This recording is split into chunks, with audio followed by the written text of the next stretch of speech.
As we find ourselves approaching fall, many people are now asking, should I be taking out loans or should I be using my 529 and spending it down to fund the first couple of years of college?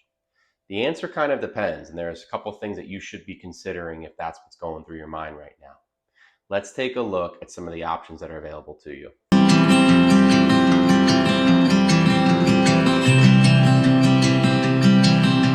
What's going on, everybody? I'm Daniel Cieniewicz, the college dude. So today we're going to be talking through, should you be looking to take out loans or should you be looking to spend down your 529 plan in terms of being able to budget and pay for college? Well, the first thing that you have to do is just what I said. You need to make sure that you've budgeted. And what I mean by that is that you should make sure that you know exactly where you're going to be funding this year and future years when it comes to paying for college. Some people have taken loans out from their 401k plan or retirement plan at work. Others have taken out of home equity. I typically, I don't like when people do that just because, generally speaking, that's going to interfere with other goals such as retirement and such as being debt free. So if you can avoid to do those things, you want to make sure that you avoid doing so. Now, when you do budget, we created a video just a little bit ago that goes through the 5 different ways in which you should be looking to pay for college. You can check that out in this video right here. Once you found out that your budget is determined and you now know how much it is that you're going to be paying to go for school, you want to then make sure that you have an idea how much you saved in a 529 plan. So by gathering that information, typically what you can do is divide that number by 4, and you can say, well, I'll be using this much to pay for school per year. That doesn't necessarily mean that's the best way to go. The other thing that you really need to keep in mind, and one of the most important things, is understanding how your 529 plan is invested. Many people use target date funds, and target date funds can also be used in retirement plans, but these funds get more conservative as you get closer to your intended age of when you'll be using that money. So for a student who's planning to go and enroll in the year 2025, perhaps he's enrolled in the 2025 college date fund at his 529 plan. However, what you also need to make sure of is that even though these can be invested or more conservative, it doesn't mean that they're A, going to be maximizing the return, or B, 100% out of stocks. One option that should be available to you is a money market that can be a high yield money market plan within your 529. You should be looking to see if there is a money market fund in there. And if there is not, there are some 529 custodians and providers that offer a high yield savings account option within a 529 plan. The benefit of that is as you get closer to college, you really can't afford to be playing the massive swings within the market. Therefore, if you can put that money in an interest-bearing account and one that's safe, you're going to have more stability and more predictability for your budget. Now that you know how much it is that you have within your budget, you then need to make the determination of, are you going to need to take out student loans? Not all loans are created equally, though. The first that you need to keep in mind are the direct loans that are going to be offered directly to the students. We've covered this in previous videos, but a quick recap.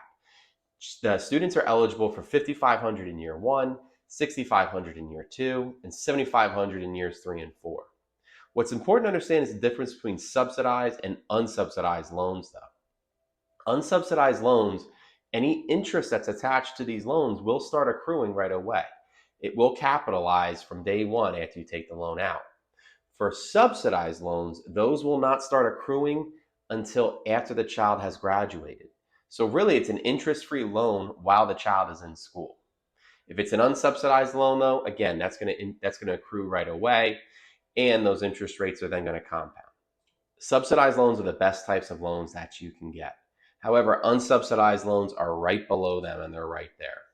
If the financial aid package includes them and you need to take out loans, you should accept them. They're going to beat any other type of loan, whether that's a Parent Plus loan or a private loan. So therefore, make sure that you take out those direct loans. I would not recommend that you take the $529 and spend them down before you take out the direct loans for one reason. The reason being that these direct loans are only available in the year in which they're offered. So in other words, the $5,500 that's available in year 1 is only available in year 1. You can't decline it in year one and then in year two accept the 6,500 and the 5,500 from the year before if you previously declined them. Therefore, if you think that you're going to need to take out each of these loans, it's best to go with that approach that you're able to take these out year by year. When it comes to your 529 plans, again, you want to make sure that you have the allocation correct based on your time horizon and risk tolerance. So 529 plans will offer a state tax deduction for certain states on any contributions. They will also offer tax-deferred growth and tax-free withdrawals if you use them for qualifying education expenses.